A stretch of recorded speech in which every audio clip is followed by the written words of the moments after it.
Alliance Assurance, partenaire de l'invité du direct. Alliance Assurance, avançons en toute confiance.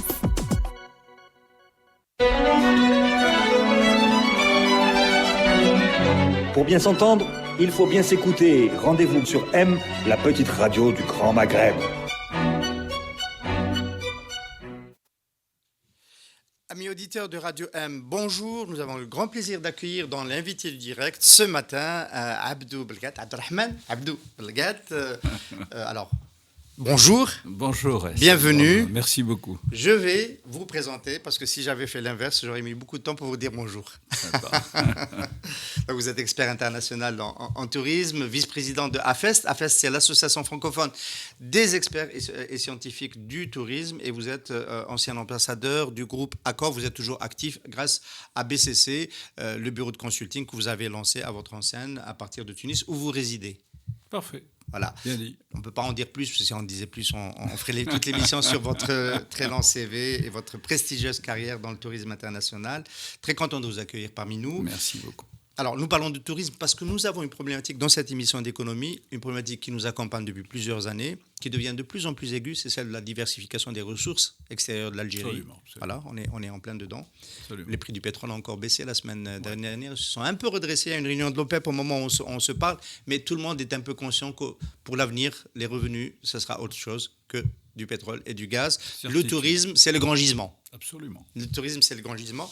Nous sommes d'accord. Mais alors, le grand gisement, peut-être que tout le monde ne le comprend pas comme ça. Ben oui. On a l'impression que c'est vraiment un palliatif, alors que l'industrie du tourisme n'a pas cessé de se développer ces dernières années. Alors ma première question, Abdou Belgat, c'est la tendance du tourisme au niveau mondial, est-ce qu'elle va continuer à se développer? Qu'est-ce qu'on en sait? Est-ce que les consommateurs, est-ce que les citoyens du monde vont continuer à consacrer une partie de plus en plus importante de leur budget à des dépenses de loisirs, à du voyage et du tourisme? Mais bien entendu, c'est très simple à comprendre. Souvent, les choses les plus simples sont les plus complexes à transmettre. Le tourisme mondial, c'est quoi? C'est tout simplement plus d'1,3 milliard de touristes enregistrés en 2017, avec des recettes qui sont de l'ordre de 1,3 milliard et quelques millions de dollars. Ça veut dire un touriste, approximativement, c'est $1. Le taux de croissance a été depuis de très longues années, et il le sera dans les prochaines années, de l'ordre de 5 à 6% de moyenne. Certaines zones, c'est plus de 8%, comme l'Afrique. Certaines zones, c'est un peu moins, comme l'Europe. Ce qui fait que ça ne s'arrête pas. Et pour vous donner encore 2 chiffres, c'est le secteur d'activité qui crée le plus d'emplois. Mais quand est-ce qu'on va le comprendre quand on est dans une gouvernance? 2 chiffres qui vont vous éclairer et qui vont éclairer nos auditrices et nos auditeurs. Et je regarde bien pour être sûr de vous donner à l'unité près. 2017, on a eu 11 454 000 emplois directs qui ont été créés. En emploi indirect, parce que quand on crée un emploi direct, il y en a 3 qui sont en indirect.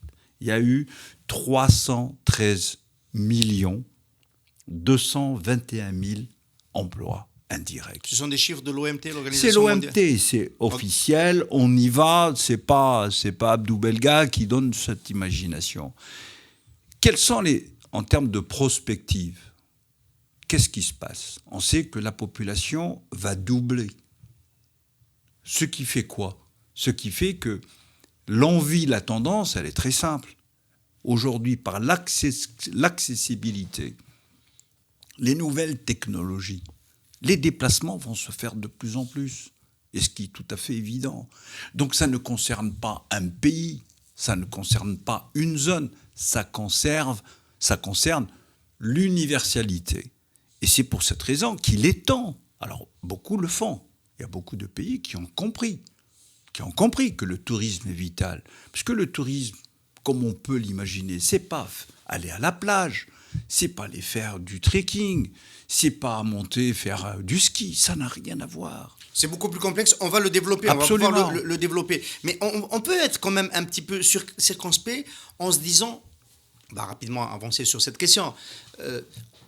Très bien, c'est une tendance mondiale, le commerce aussi est une tendance mondiale, commerce international, qui a explosé les 30 dernières années avec la mondialisation, etc.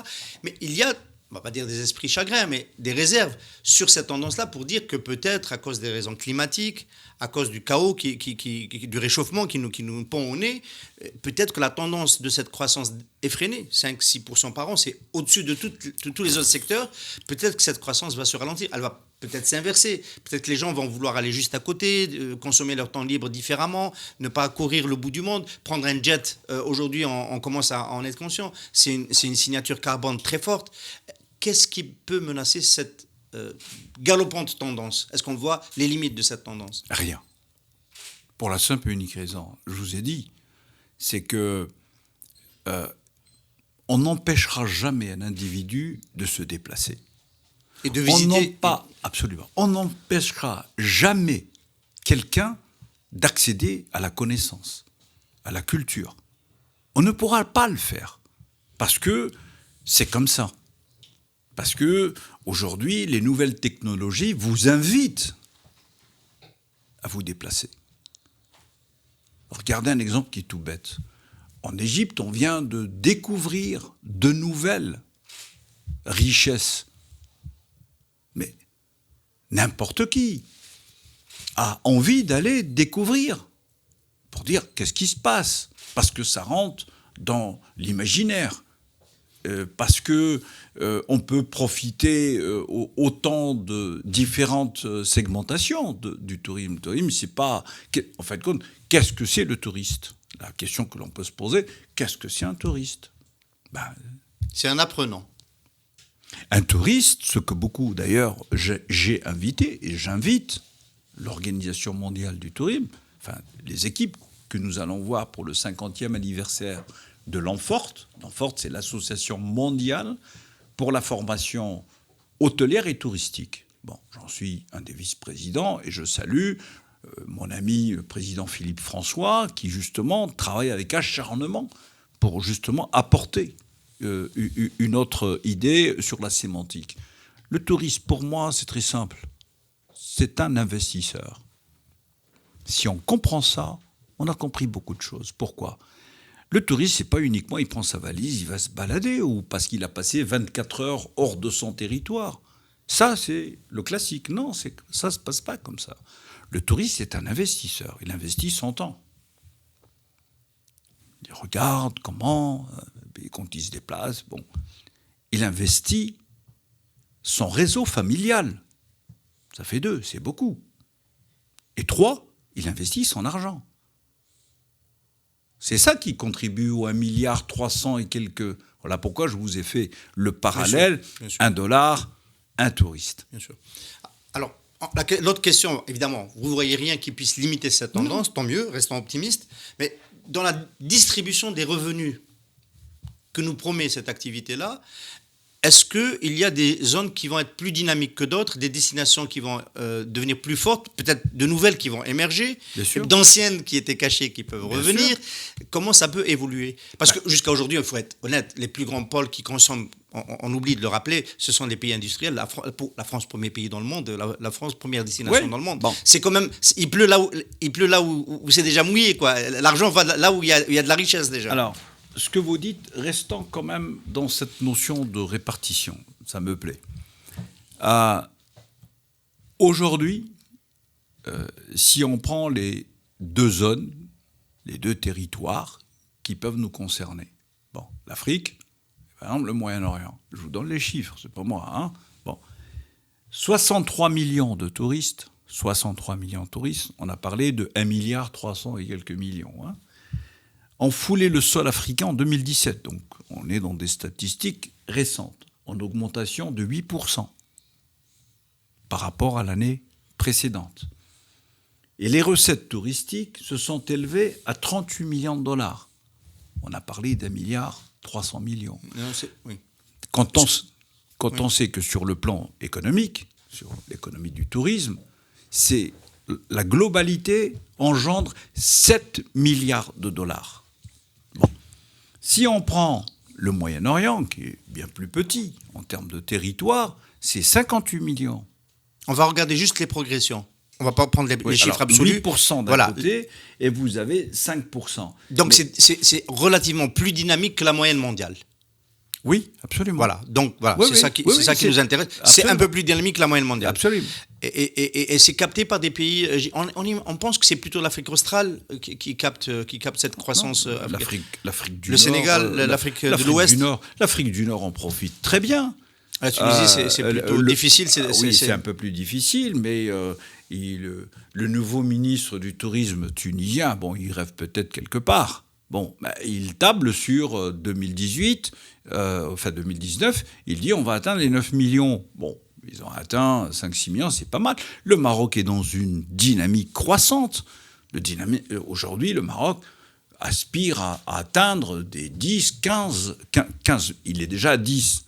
Donc ça veut dire que, quelles que soient les turbulences régionales, il y a toujours cette volonté. En Tunisie, si les gens ont peur, ils ont eu peur en 2015, mais 2017, il y a plus de 2 millions d'Algériens sont descendus en Tunisie. Les Algériens, c'est spécial. Non, mais d'accord, mais les Européens sont montés quand même, l'ensemble, à peu plus de 2 millions. Il y a eu une progression extraordinaire. Ça veut dire qu'à la limite, à un moment donné, regardez le problème de la France, il y a eu les attentats qui ont été quelque chose d'extraordinaire. On s'est remis à visiter Paris. C'est le Caire en Égypte, tac, et puis ça reprend. Résilience spéciale dans le secteur du tourisme, on oublie, on revient quand c'est beau, quand on a un bon souvenir. Non, pas du tout, parce que aujourd'hui, ce qui est bien dans la perception, dans la psychosociologie du comportement du touriste, c'est qu'il a intégré cette notion d'attentat, de risque. C'est pour cette raison, vous avez les ambassades qui éclairent aujourd'hui un touriste. Voilà, je vous dis, c'est un investisseur. Il ne part pas au hasard. Complètement.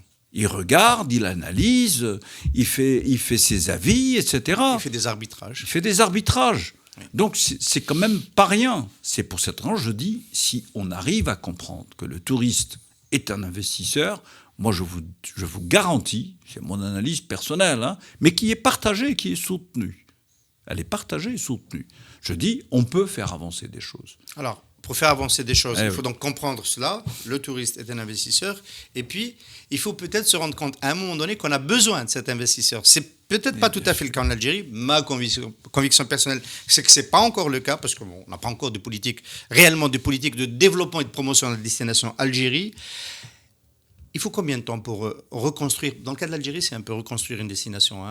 On a fait une discussion préliminaire avant cette émission-là. Vous dites que ce n'est pas une destination qu'on va créer ex nihilo à partir d'une table rase. C'est une destination qui était déjà là. Il faut juste la restaurer. J'insiste beaucoup. Moi, j'insiste beaucoup. C'est un pays que j'aime. J'aime parce qu'il y a mes racines. Parce qu'à travers mes racines, je vois mon histoire. Je vois l'histoire Bon, comme je dis toujours, le tourisme, c'est de l'ouverture de l'esprit. On devient un citoyen universel, pas pour dire on est citoyen du monde, non. On a des racines.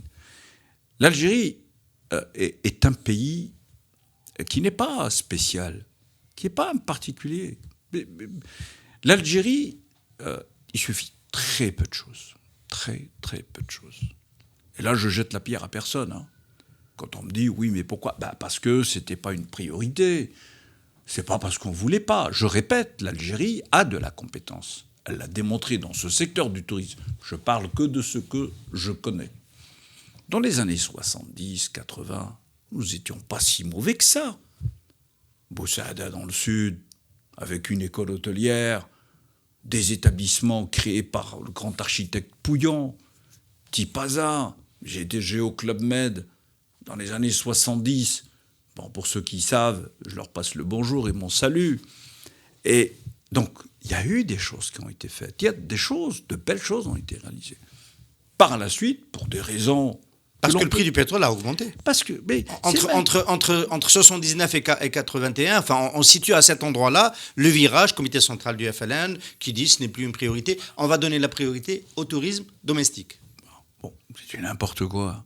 Mais quand on voit le niveau de cette gouvernance, on n'a pas besoin de sortir de Harvard pour comprendre qu'ils ne connaissaient rien à rien. Mais moi, quand les gens ne comprennent pas, moi, je ne leur en veux pas. Le problème, c'est qu'ils n'interfèrent pas dans des secteurs qui sont des secteurs porteurs pour l'avenir. Maintenant, on revient à la case départ. Vision ou pas? Il n'y a pas de vision. Donc, il n'y a pas de vision, bon, on fait, on existe. Pour vous donner Aujourd'hui, il n'y a pas de vision, on est d'accord. On va supposer que la vision arrive. Hein. On a parlé d'un problème de gouvernance. 2019, c'est une année d'échéance électorale. La gouvernance au plus haut niveau du pays peut changer. C'est comme ça que ça devrait se passer. Il y a d'ailleurs de fortes chances qu'elle change. Et donc, on peut imaginer qu'il y ait une vision. Parce que aussi, la contrainte, on n'a plus les revenus, etc. Alors, cette vision-là, elle permet... Voilà, je reviens à ma question. Une destination comme l'Algérie, ça peut se reconstruire, se rebâtir en combien d'années? 10 ans. En 10 ans pour que ça redevienne une grande destination. Non, une destination. D'accord. Restons humbles. Là, il faut travailler dans la prospective. La prospective, c'est 20 ans. C'est 20 ans. C'est pas... il faut pas rêver.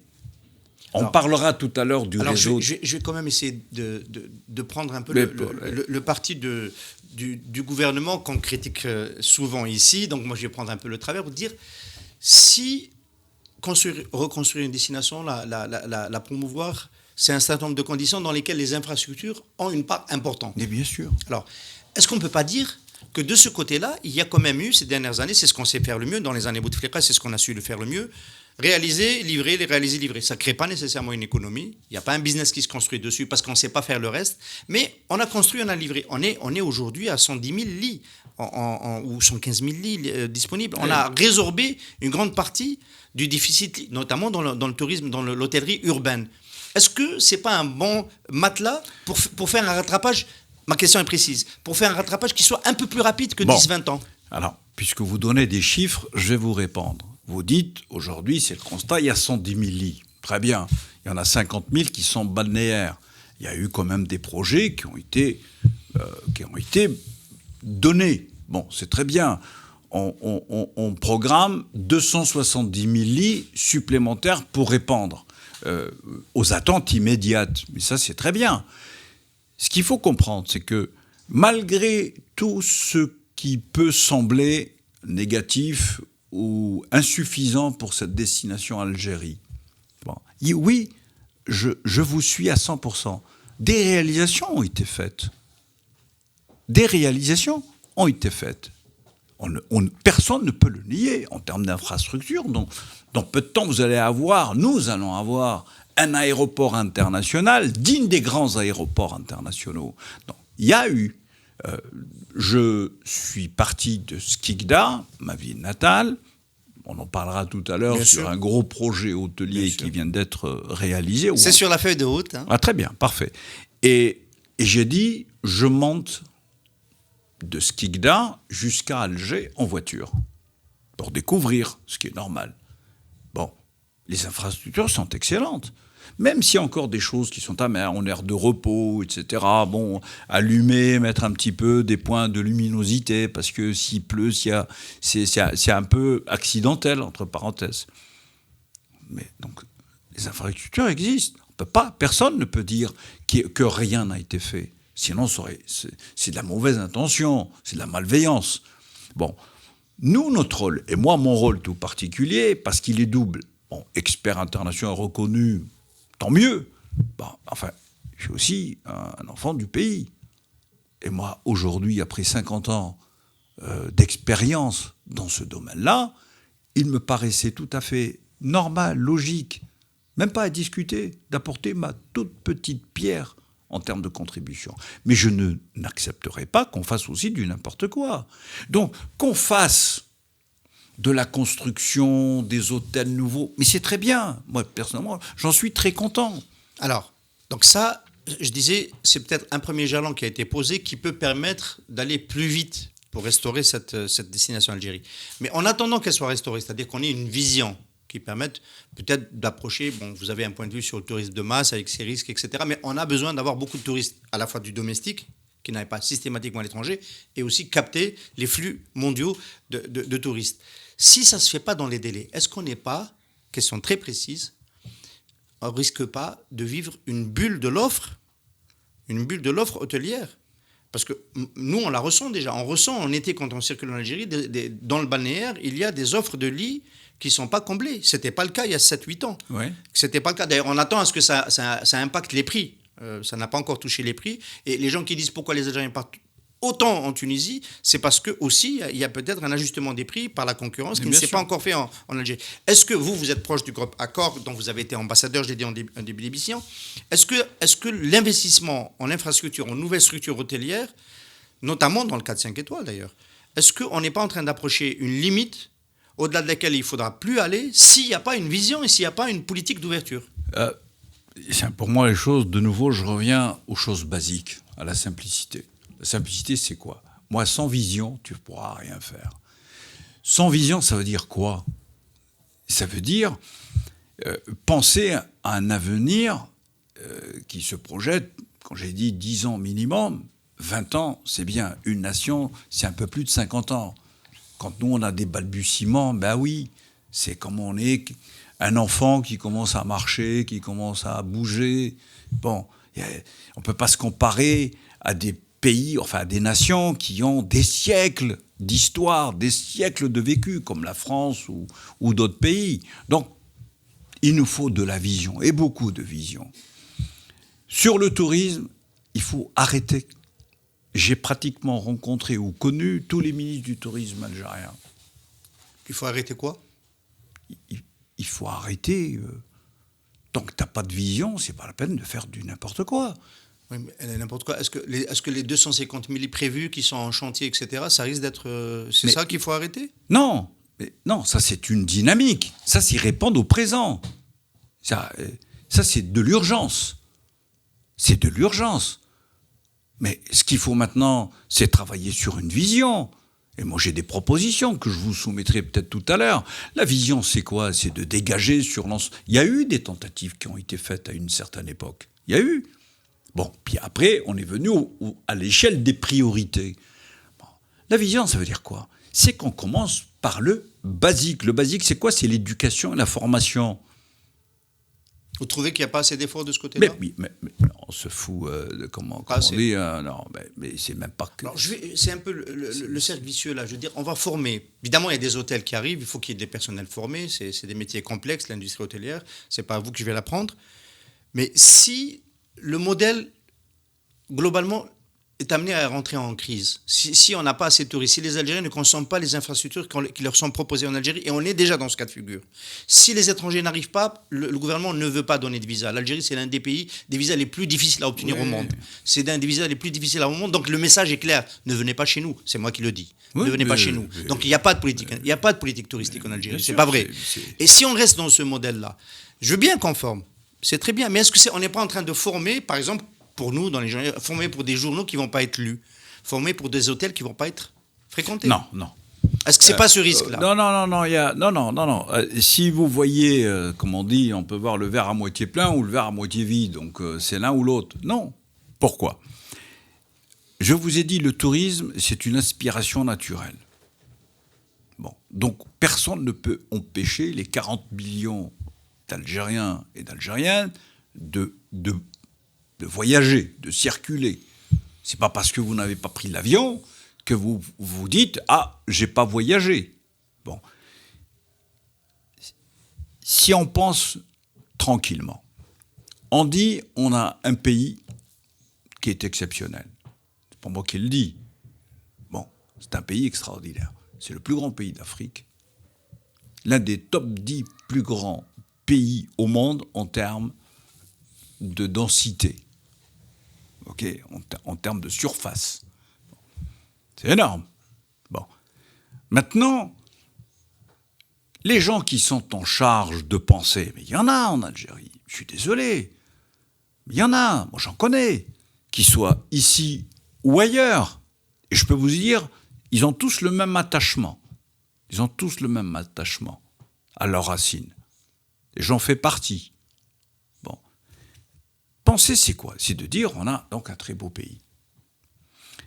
Il faut peut-être le rappeler à nos compatriotes qu'on a plus de 1300 kilomètres de côte, qu'on est un pays des 4 saisons. C'est très rare, hein? Bon. Qu'on a le plus beau musée, on en a parlé, le plus beau musée à ciel ouvert, le Tassili-Hogar.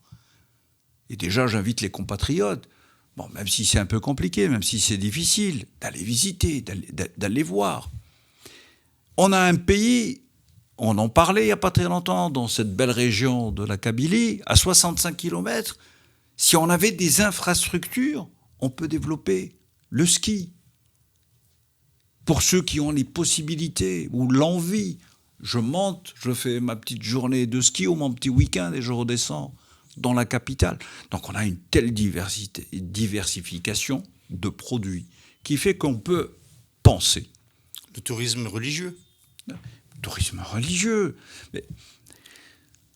J'en profite pour vous poser Oui. une question. Il y a la béatification dans 48 heures des 19 religieux, dont les moines de Tébéhéline, à Oran, à Santa Cruz. Ouais. Événement très important pour le Vatican, Absolument. auquel aurait pu participer d'ailleurs le pape. Ouais. Et de ce que je sais, c'est que les autorités algériennes n'ont pas donné suite à la possibilité, à la demande du pape de venir à cet événement. Ça aurait été bien pour le tourisme en Algérie que le pape... Bon, si c'est vraiment... si on est dans la réalité de l'information... En général, c'est le pape. Béatification, c'est le pape. Oui. Bon. Et c'est la première fois que ça se passe dans un pays musulman. Écoutez, je peux vous donner aussi une autre référence. Hein. Les ratés, on est des champions du monde. Hein. On a raté 86, la Coupe du Monde au Mexique. Donc vous dites, ce type d'événement, ça fait partie sûr, d'une vision. Mais bien sûr. Quand on a la vision, on intègre ces événements. On intègre les événements spéciaux, mais c'est tout à fait légitime. Pourquoi on se bat pour l'organisation d'une Coupe du Monde? Pourquoi? Vous croyez que c'est uniquement pour des gens qui tapent dans un ballon? C'est la notion d'image. C'est la notion de l'audience cumulée. Le football intéresse parce que c'est 65 milliards de téléspectateurs en audience cumulée. Et voilà pourquoi on vend des spots à des prix exorbitants. Parce que c'est là où on porte son image, c'est là où on développe sa notoriété. Donc rien n'est au hasard. Donc une vision, on tient compte de tous les paramètres. Et en fonction des paramètres, on fait la classification des priorités. Monsieur Abdeslam Belkad, c'est quand même important de rappeler que dans la vision, il y a le mot ouverture. Il faut accepter d'être mondialisé. Il faut accepter d'être dans le monde. Est-ce que c'est pas ça, le premier verrou qu'il faut faire sauter? Mais je vous dis les choses simples. Je vous ai décrit qu'un individu a envie de bouger. Mais il faut accepter les autres aussi vers chez nous. Non, mais il a envie. Je parle de manière générale. Absolument.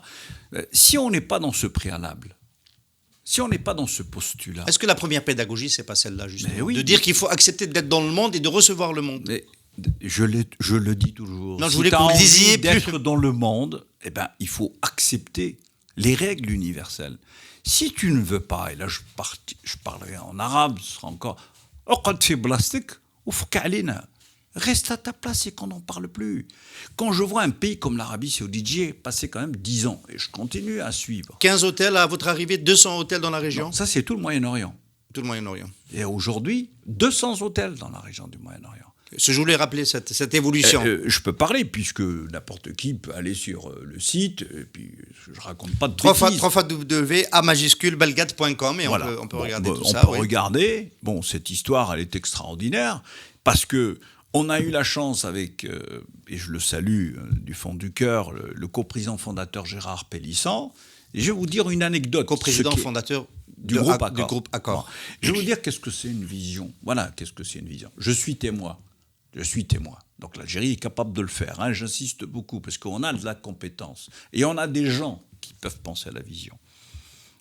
2 hommes qui ont créé un empire à partir d'un hôtel dans la banlieue de Lille. À un moment donné, bien notoirement reconnu, je suis témoin, hein, donc je parle de quelque chose dont je suis témoin. L'un dit à l'autre, il serait quand même bon de penser aux 20 prochaines années. Le père Abdou, il se dit, ils sont un peu... bon. Et tous les deux discutent. L'un dit, Oui, il faut attaquer l'Asie, puisque Accor était devenu numéro 1 en Europe. Oui, l'Asie, la Chine. Pourquoi la Chine ? Parce qu'à lui seul, c'est plus d'1 milliard, donc tu peux tout faire.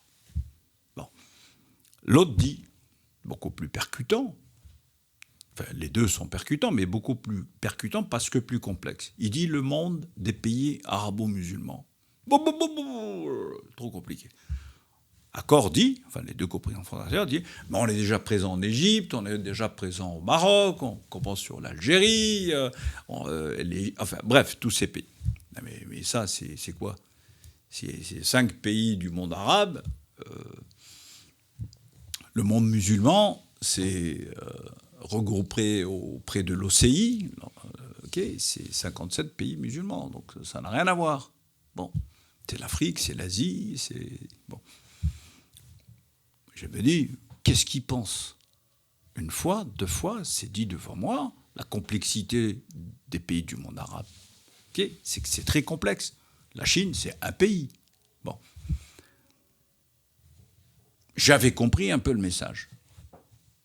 Bon, à l'époque, je connaissais les 2 coprésidents fondateurs depuis 1974, depuis mon époque au Plaza Télé. Ma relation date de là. Et je me dis, tiens, c'est quand même assez intéressant. Pourquoi pas ? Je suis allé à l'Institut du monde arabe.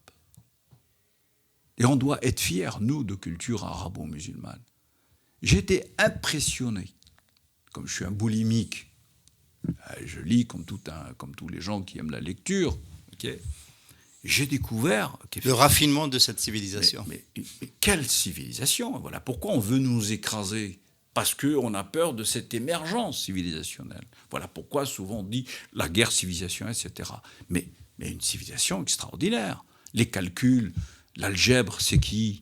C'est chez nous, etc., etc. Et ça peut devenir un produit de tourisme ? Mais bien sûr. Et là, j'ai eu cette chance donc, de travailler avec le coprésident fondateur Gérard Pélisson. Okay. Comment est l'approche ? Et c'est grâce à lui que si Accor a éclaté en termes géopolitiques avec ce développement, c'est pas pour rien. C'est qu'il y a eu une vision. Et on a travaillé sur cette vision. Et moi, mon rôle, au-delà de travailler sur cette vision, c'est de l'appliquer sur le terrain. Et c'est là où on parle des politiques stratégiques. Et en Arabie Saoudite, vous avez trouvé des interlocuteurs qui ont résonné avec cette vision, qui ont fait écho. Ma démarche, c'était quoi ? Pour dire, si on veut être le leader dans le monde des pays arabo-musulmans, il fallait conquérir, parce qu'à l'époque, on avait une valeur qui s'appelait l'esprit de conquête. Il fallait conquérir les 2 citadelles, c'est-à-dire les villes saintes. Et on s'est mis à travailler. Juste pour vous donner une référence, aujourd'hui, sur les 7 tours à barrage, 6 sont gérées par Accor. Donc, il ne faut pas croire... Les 7 tours, c'est à côté de Haram, à la Mecque. Ouais, à 150 000 euros le mètre carré à côté de Haram, pour que les gens quand même comprennent que ce n'est pas donné. Et ce qui fait qu'aujourd'hui, toutes les enseignes, par exemple, du groupe Accor sont là-bas. De Fairmont, de Raffles, le super luxe, jusqu'à Ibis, pas loin. Donc, ça veut dire que tout n'est pas venu au hasard. L'interlocuteur, oui. Tu avais en face de toi, l'émir Sultan Ben Salman, donc, qui est le frère aîné de MBS. Ce sont des gens qui ont tout de suite dit, ils ne peuvent pas être mieux que nous, c'est impossible, qui ont tout de suite compris que le tourisme religieux pouvait leur permettre de développer le tourisme business, le tourisme des affaires. Et voilà pourquoi, dans la vision 2030 de MBS, il fait du tourisme la priorité de son royaume. C'est pas accidentel. Ils ont autant de pétrole que nous, sinon plus. Oui. C'est aussi pour ça qu'il y a de plus en plus d'Algériens qui font la Hamra, à la limite plusieurs fois par an. Maintenant, c'est une nouvelle tendance parce que c'est une destination qui s'est diversifiée. En s'appuyant sur le religieux, c'est devenu une destination de business. De business. Et puis, en plus de ça, par exemple aussi, les malls, il y a, si je prends un cas Jeddah, il y a 323 malls. 323 malls. C'est un truc de fou, ce qui fait que les gens rentrent là-bas. Comme il n'y a pas de loisirs avant, maintenant, il y a de nouvelles loisirs. On ouvre des cinémas. On est en train de créer une nouvelle île qui permet à tous les... presque en offshore. Donc, Vision. Sur ce simple exemple. Vision. Le mot-clé, c'est Vision. vision. Voilà. C'est vision. Vision. C'est qu'on a choisi d'aller dans cette direction. Et pour la vision, c'est très simple. Si le sommet de l'État n'est pas engagé, tous les pays qui ont eu une destination florissante sont des pays qui ont vu le premier leader impulser une dynamique. Nous, on le dit chez nous pour la transformation digitale, quand on parle avec les entreprises, on leur dit si le chairman n'est pas engagé dans la transformation digitale, il n'en aura pas. Mais bien sûr. Voilà, c'est un peu pareil pour le tourisme. C'est tout simple. Abdou-Belgad, vous êtes né à Skikda. Vous êtes né à Skikda, une magnifique ville. Vous êtes né à Stora d'ailleurs. Pour ceux qui connaissent Skikda, c'est un lieu magique qui n'a pas suffisamment été, à qui on n'a pas suffisamment rendu honneur parce que, on va dire, une activité intéressante pour les Algériens, l'exportation des hydrocarbures, le GNL, la gasification, a pris le dessus sur cette ville. Et vous avez tenu, avec vos amis du groupe Accor, à y développer l'offre de services hôteliers. Il y a un hôtel qui va bientôt être à Mercure. Ouais. Donc vous êtes. Alors racontez-nous cette histoire. C'est franchement extraordinaire parce qu'en étant vraiment dans le cœur opérationnel, en étant dans le cœur du terrain, si je vous permettez, Yassine, après je passerai un petit message d'espérance parce que moi ce qui m'intéresse c'est l'espérance. On n'a fait que ça depuis le début. Hein. Oui, mais oui, bien sûr.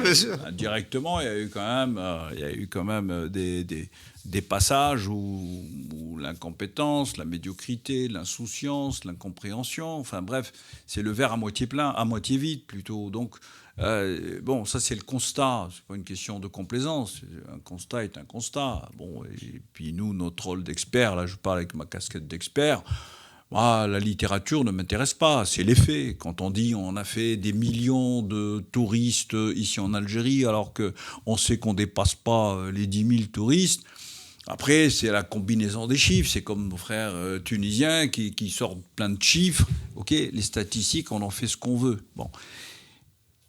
Concernant Skikda, oui, je suis content parce qu'on a 48 ou 49 wilayas. La décentralisation est très importante. On a réussi dans le secteur du tourisme, on a réussi que lorsqu'on comprend qu'il faut décentraliser. Dès lors que vous décentralisez, vous donnez de la dynamique. Pas moi qui le dis, ce sont nos modes de pensée. Skikda est une ville extraordinaire. Elle a été délaissée, mal gérée, tout ce que vous voulez. Moi, je suis né à Stora. Stora, écoutez, et je suis un peu en colère contre moi, hein, donc ça c'est ma colère. C'était le Saint-Trope. Skikda, c'était Nice. Stora, je vous jure, je raconte pas de conneries, hein. Je me levais le matin, j'allais faire mon plongeon, je prenais mon jet d'eau, OK, et puis je partais à l'école. Bon, aujourd'hui, pour ceux qui ont ce vécu, je ne parle pas de nostalgie, hein, bon, je me dis on aurait dû arrêter ce massacre à la tronçonneuse, de laisser ce beau petit port de pêche, le préserver comme Saint-Trope a été préservé. Ça n'a pas été le cas. Quand on n'a pas de vision, donc pas de politique stratégique, on fait du n'importe quoi. On cherche le foncier, etc. C'est dommage, c'est regrettable. Mais il faut comprendre une bonne fois pour toutes. On ne rattrape pas dans le secteur du tourisme ce qui n'a pas été fait ou mal fait. On ne rattrape pas. On compense. C'est comme si quelqu'un, il a un petit accident, le pauvre, il va dans les urgences. Mais ce n'est pas pour autant qu'on va le soigner dans le fond. Il y a le fond et la forme, et l'urgence entre les deux. Donc, moi, je m'inscris et j'insiste. Le Mercure de Skikda, voilà, c'est un peu plus que de la compensation. Oui, c'est pour cette raison, je suis en train de vous dire. Là, le Mercure, et bravo à ces jeunes promoteurs, je vous assure, pour qui j'ai un respect, presque de l'admiration, parce que quels que soient les problèmes, quelles que soient les difficultés, ils croient dans leur ville, ils croient dans leur région, et ils croient dans leur pays. Donc, ce qui fait que je trouve tout à fait, logique et normal d'apporter mon savoir-faire. Mon rôle, c'est de transférer du savoir. Donc, à Skikda, ce qui va se passer, cette dynamique, vous savez, nous on dit toujours, patiemment, vous créez un hôtel avec des infrastructures, et vous le faites bien fonctionner. Il y a plein d'activités qui vont venir derrière. Les événements. On va pousser, par exemple, le tourisme de mémoire. Vous savez très bien, tous les gens, tous les pieds noirs à moi que je connais, qui ont fait des études avec moi, ils me disent, on rêve de retourner à Skikda pour faire un pèlerinage. Mais ils vont à où? À l'hôtel Salem, qui devrait, dans la logique des choses, rentrer dans de la restriction. Parce que, bon, c'est indigne, en fin de compte. C'est indigne. Tu ne peux pas recevoir avec une image de 4 étoiles. J'ai rien. Ils font ce qu'ils veulent. Ils font ce qu'ils peuvent. C'est l'offre et la demande. Il n'y a rien. Il y a un vide. Bon, donc on ne vient pas. Parce qu'on ne veut pas loger dans des conditions pareilles.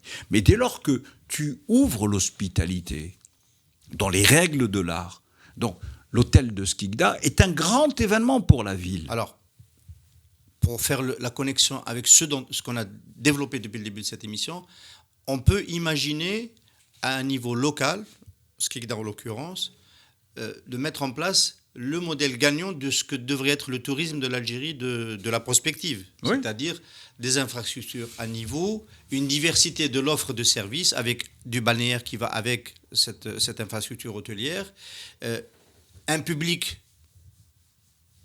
captif, par exemple le tourisme religieux ou le tourisme des pieds noirs, de ceux qui veulent faire le pèlerinage de la mémoire, voilà, oui. Mnésique au mémoriel. Donc il y a les ingrédients pour un modèle qui pourrait être exemplaire pour les autres secteurs, enfin pour les autres régions d'Algérie. Et Hassan, je vous remercie de me donner un petit peu cette parole. L'Algérie, d'une manière tout à fait naturelle, est un berceau d'hospitalité. Donc tout y est, la mer, les montagnes, le désert, l'humain, tout y est. Qu'est-ce qu'il faut? Il faut tout simplement très peu de choses. Une vision, mais bon Dieu, c'est quand même pas compliqué de définir des visions, c'est quand même pas compliqué. Si vous voulez, moi demain, je vous en fais une. Non, là, on a réglé ce problème-là, c'est un problème de volonté. Il n'y a pas la volonté, on oublie. Il n'y a pas la volonté. Non, mais attendez. Qu'il n'y ait pas. Non, mais attendez. Non, je suis d'accord avec vous. Qu'il n'y ait pas de volonté, ça peut se comprendre. On est dans le temporel. Oui. Donc ça peut finir. Bon. Dans une vision, on s'inscrit, comme on en a parlé, dans la prospective. Entre le constat, cette notion de temporel et cette notion de prospective, il y a des ingrédients. Les premiers ingrédients existent. L'Algérie, par définition du manière naturelle, est une destination touristique. Donc, c'est naturel. Pourquoi vouliez-vous que je fabrique une destination comme ça a été, par exemple, pour Dubaï, comme ça a été pour Marrakech? Ça, ce sont des destinations qu'on a créées, comme Marbella, comme Miami. Ça, c'est des destinations préparées pour répondre à des attentes. Bon. Ou Cancun. Okay. L'Algérie n'est pas le cas. La destination Algérie est une destination, c'est naturel. Donc c'est plus facile. C'est plus facile. Par contre, là où vous parlez d'ingrédients et ça, on se dépêche, je reviens à l'essentiel. Pour moi, c'est ça l'essentiel. Éducation, formation. Alors dites-nous un mot sur le réseau de formation que vous voulez mettre en place au niveau africain. Écoutez, face à ce constat, ce développement extraordinaire qui se fait sur l'Afrique et le Moyen-Orient, je vous ai donné les chiffres, c'est pas moi qui les donne, c'est des chiffres qui sont connus de tout le monde. Donc on sait qu'il va y avoir un engouement. Je reviens du Sénégal, le Sénégal émergent, la priorité de Malik Sall, que je rencontre le 18 décembre à Paris, avec son ministre du Tourisme, qui sont des gens brillants, qui sont des gens qui parlent vision, ont considéré et considèrent que le tourisme, ça va être l'arme qui peut leur apporter la richesse. Parce qu'il y a de la création d'emplois. Parce que c'est un pays qui, sur l'Afrique de l'Ouest, veut être le moteur. Et dans ces pays-là, les besoins de formation sont encore peut-être plus importants qu'en Algérie. Mais aussi importants. Nous, notre problème. Donc, qu'est-ce qu'il fallait à notre niveau? C'est de penser à venir. Donc, on s'est dit, la réalité, elle est là. Le tourisme, de toute façon, il est expansionnel. Personne ne pourra l'arrêter. Donc, il faut accompagner le capital humain. Parce que l'argent existe, contrairement aux apparences. L'argent est là. Il est vraiment en abondance, contrairement aux apparences. Simplement, aujourd'hui, on ne veut plus le donner parce qu'on a peur par la corruption, on a peur par les transgressions, etc. Donc on est beaucoup plus prudent.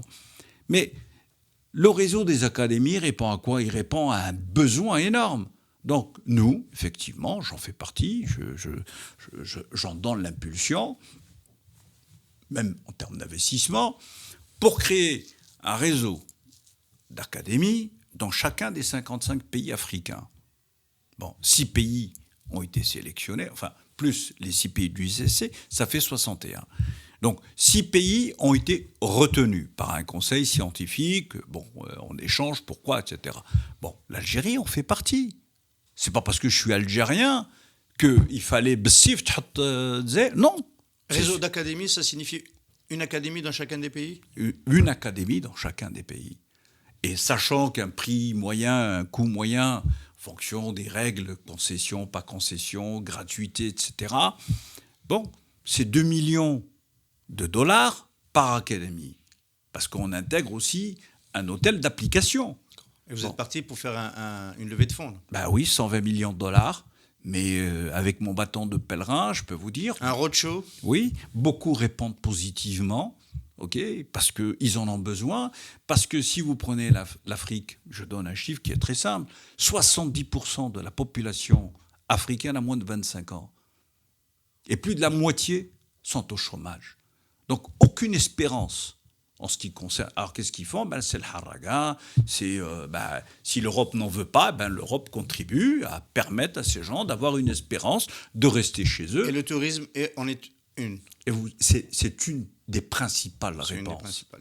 On va peut-être finir avec une évocation sympa. On était dans la prospective, on va revenir vers le passé. Vous avez été inspecteur général, vous avez été contrôleur général du Plaza Athénée, classé 3 fois en 77, 78 et 79 par la presse spécialisée, les banques professionnelles du secteur et les clients VVIP comme étant le plus bel hôtel du monde. Vous avez travaillé dans le plus bel hôtel du monde. Eh oui, mon cher Issa, ça c'est les grands moments de la vie d'une personne. On peut rappeler sa situation à Paris, il se situe avenue Montaigne. Voilà, dans le 8e. Il y a l'avenue la plus belle avenue du monde, et l'avenue Montaigne est l'avenue la plus chic du monde. Là, vous avez Dior, tous les grands couturiers. Effectivement, c'est ce qu'on va prendre tout à l'heure dans le montage. Hein. On accroche. C'est extraordinaire. D'abord parce que un jeune Algérien qui se retrouve dans le monde des palaces est une chose peu connue. Il n'y avait pas les pétrodollars à l'époque, ils sont arrivés après la crise 73-74. Il n'y avait que le roi Hussein de Jordanie qui était client de cet hôtel. Sinon, tous les autres, c'était qui? Vous y étiez avant le premier choc pétrolier? Absolument, je suis rentré en 72. Donc, il n'y a pas tardé le choc. Les autres sont arrivés à partir surtout de 76. C'était une philosophie. Votre confrère disait, Fairchild, grand magazine américain, disait « It's not a hotel, it's a way of life ». Ce n'est pas un hôtel, c'est un mode de vie. Vous confirmez? Et effectivement, c'est la qualité du service, c'est beaucoup de respect, c'est beaucoup de professionnalisme, on en était à la gestion du détail. Ce n'était pas la gestion d'un établissement ou d'un service, on était à la gestion des détails, où on voit l'humain, quand il est dans les meilleures conditions, ce qu'il est capable de réaliser. Les cellules photoélectriques pour aller aux toilettes avant les gens, c'était du n'importe quoi. C'est à partir du Plaza que les cellules photoélectriques ont été mises dans les toilettes. Il y a plein de choses. C'est comme si... Ça, c'est de la signalétique au sol. Hein, oui. Bon, donc... Alors, dans ces années-là, c'était les années boumediennes en Algérie. C'était quand même... C'était serré. C'était notre époque aussi. Hein. Oui, mais... on aurait été aujourd'hui, vous aurez été au Plaza, vous aurez peut-être croisé Chakib Khalil ou Ammar Saïdani, entre guillemets, des Algériens d'aujourd'hui, de cette époque-là. Alors, à l'époque, ma question, c'est, à l'époque, est-ce qu'il y avait des Algériens qui fréquentaient un tel palace? Alors, imaginons qu'on est en catégorie amateur, ce que vous venez de signer, et puis il y a ceux qui jouaient la Ligue des Champions. D'accord. À l'époque, oui, c'était vraiment très rare, mais on avait des clients un peu particuliers, mais de grande tenue. Je peux citer Sid Ahmed Rosali, qui était à l'époque le président de la Sonatrach, un monsieur avec qui j'ai toujours entretenu des relations amicales, voire fraternelles, et qui aurait pu être aussi un très bon leader pour la gouvernance du pays. Enfin, on va préciser pour que les gens ne comprennent pas, parce que je ne vais pas mettre Ahmed Rosali dans la catégorie des personnes que j'ai évoquées précédemment. Il venait en mission en tant que PDG de Sonatrach. Oui, voilà. Non, mais bien sûr, c'était pas. Non, parce que ceux que j'ai cités, c'est un peu l'argent privé. Non, c'était. Il était en mission du gouvernement algérien. Quand il y avait, par exemple, les réunions de l'OPEP à Vienne, il faisait un stop. Qu'il n'y ait pas de malentendu. Non, aucun. Les autres, je ne connais pas, et puis ils ne m'intéressent pas, entre parenthèses. À l'époque, il y avait Belaïd Abdeslam, qui était un État dans un État avec son ministère, qui, au passage, lui, n'était pas un bon client. J'ai failli presque... bref. Vous savez, il n'y avait pas d'humilité de sa part. Bon. D'accord. Il pensait qu'il était encore dans son ministère quand il était à Paris. Voilà. Mais simplement, il oubliait que, d'abord, c'était le meilleur palace du monde, que deux, c'était des gens qui venaient... ils disaient, on ne dit pas on vient en France ou on vient à Paris, on vient aux Plaines Athénées. C'est Madame Rose Kennedy, c'est les Rockefeller, les McNamara, c'est les grandes dynasties universelles. Mais moi j'étais fier de voir que certains de compatriotes venaient, donc c'était très rare. C'était très rare. Donc l'histoire du Plaza Athénée, c'est vraiment ce qu'on peut faire au summum de la qualité de la prestation de service. On peut imaginer de telles plazas dans l'avenir dans un pays... Où ça ? Quel est l'intérêt ? L'Algérie ? Non, en Afrique, malheureusement, on aura du mal. Ah bon ? Non, parce que c'est une culture. C'est une culture d'excellence ? Oui. On pourra offrir des prestations. On a l'impression qu'au Maroc, ça existe déjà. On parle toujours de la mamounia. Mamounia, c'est un peu ce standard. Mais ça date depuis quand ? Ça date depuis quand ? Ça devient culturel. Oui, parce que je vous ai dit. Et puis, qui veille dessus ? Qui ? Le palais directement. C'est le palais directement, donc on peut pas s'amuser. Donc on peut le faire, mais là, franchement, voilà pourquoi vous avez des instituts comme l'Institut Paul Bocuse, vous avez des summums qui vous amènent un peu à une formation d'excellence. Mais pour nous, pourquoi je suis optimiste ? Et je vous dis, si tout simplement, on dit, oui, il nous faut une vision. Oui, c'est un secteur d'activité qui est attractif, parce qu'il ramène de l'argent, parce qu'il rend les gens heureux, parce qu'on peut développer des infrastructures. Parce qu'il crée de l'emploi. Parce qu'il crée de l'emploi, parce qu'il y aura des autoroutes, parce qu'il y aura des hôpitaux qui fonctionnent et non pas des déchéances. Je suis allé visiter l'hôpital de Skikda, je suis sorti au bout de 3 minutes, uniquement pour voir. Donc, il y a plein de choses qui rentrent en ligne de compte. Le tourisme, quand il est bien fait, il impulse vers le haut. Simplement, la formation, elle est basique. Et là, Yassine, j'insiste beaucoup. Si on commence tout petit, sur les livres scolaires, moi je dis toujours, donnez-moi juste un chapitre. Donnez-moi juste un chapitre. Ministre de l'enseignement supérieur, ministre de je ne sais quoi. Juste un chapitre. L'Algérie est un diplôme pays du monde. L'Algérie est le premier plus grand pays d'Afrique. L'Algérie fait partie des 10 plus grands pays du monde.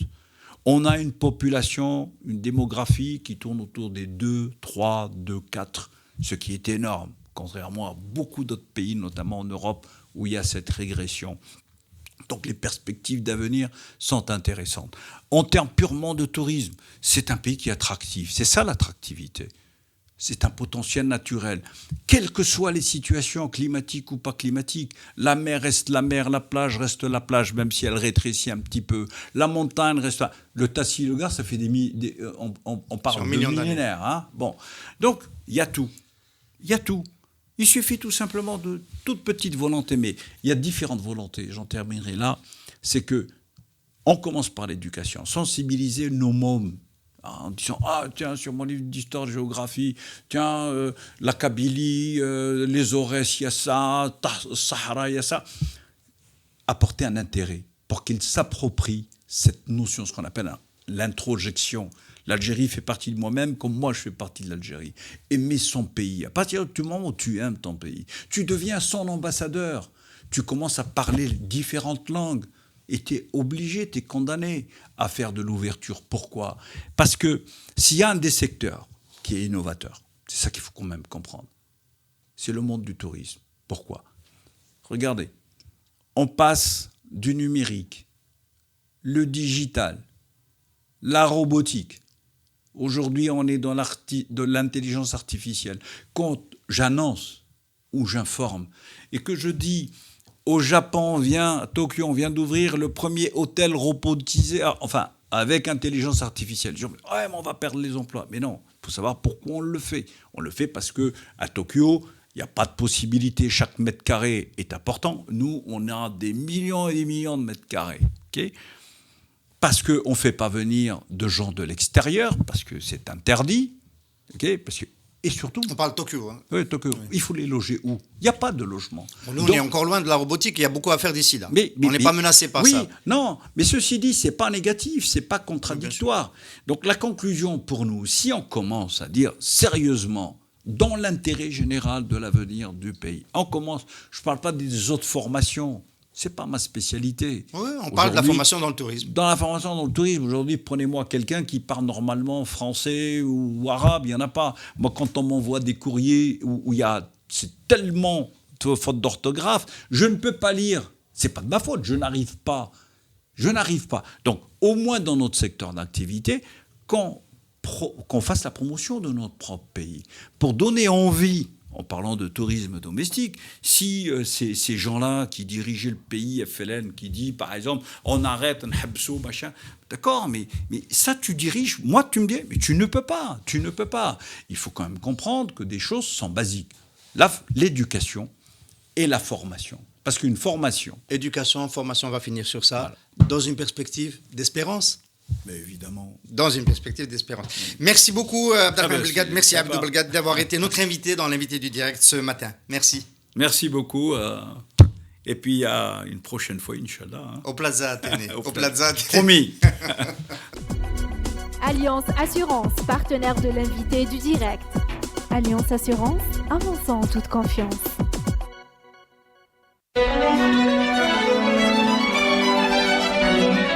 Pour bien s'entendre, il faut bien s'écouter. Rendez-vous sur M, la petite radio du Grand Maghreb.